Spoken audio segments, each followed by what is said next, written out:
دوستم، برادرم، خواهرم استید. یک لحظه وقتی را صرف کنید. در همین نواری ما برای دیگران هم دیدن، آگاه شدن و با خبر شدن لایک مانید و در کانال ما مهمان که شدید حتما پادپیساتسیا کنید، زیرا دستگیری شما پیشروی ماست. تشکر که ما را خوب قدردانی میکنید. خداوند از همه شما راضی باشد. Selam aleyküm, amakila, halala. Ayağım pampişlergiyim, dört dermalargiyim, pul yok. Bana 5 tane pampişler kaldı. Anam bir kişiler yardım verirler, sakın sola. İltimas sakın sola yardım verirler, anam bir kişilerge. Amakila, halala. Anam yardım verirler. Anam yardım verirler, hamaleyin Allah razı olsun. Dua turgalla onamiyam, hamaleyin Allah razı olsun.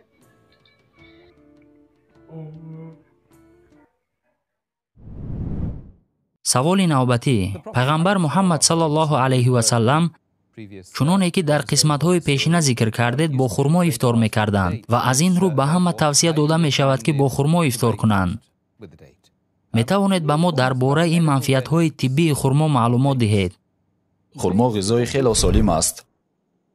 در ترکیب آنها مقدار زیادی کربوهیدرات‌ها موجودند. از 40 تا 80% و آنها قریب که روغن ندارند، از 0.2 تا 0.5%. خرما در ترکیبش تقریباً 15 نماد ماده‌های مینرالی و نمک‌های گوناگون دارد. تقریباً 6 ویتامین گوناگون. ترکیب سفیده آن از 2.3 تا 5.6 میباشد. مقدار زیادی نخ و یا غاز از 6.4 تا 11.5%. همه‌اش از گوناگونی نوع‌های خرما وابسته است. و از بس که ترکیب آنها از مقدار زیادی کربوهیدرات‌ها بایند، پس آنها منبع بهترین نیرو و یا انرژی میباشند. همین که شما خرما را میخورید، آن در حال به شما قوت میبخشد. خرما نظر از خوکه گلوکوز هم دیده ثمره‌ناک‌تر است. آن فوراً به شما نیرو و قوت میدهد. انسان میتواند ماه‌های دراز تنها با خرما و آب زندگی کند. ما میدانیم که در خانه پیامبرمان صلی الله علیه و سلم گاهی هفته‌ها غذا نبود و مجبور میشدند که تنها با آب و خرما و گاهی با خرما و شیر شتر زندگی کنند. از این رو خرما غذای سالم است. از ترکیب روغن شما وزن نمیگیرید. در خرما عملاً روغن وجود ندارد. از این رو اگر شما وزن خود را نگاه دارید، پس هیچ چیز به شما تهدید نمیکند. اگر درباره معدن‌های مینرالی سخن رانیم، پس در خرما قریب که 15 عددی آنها موجودند.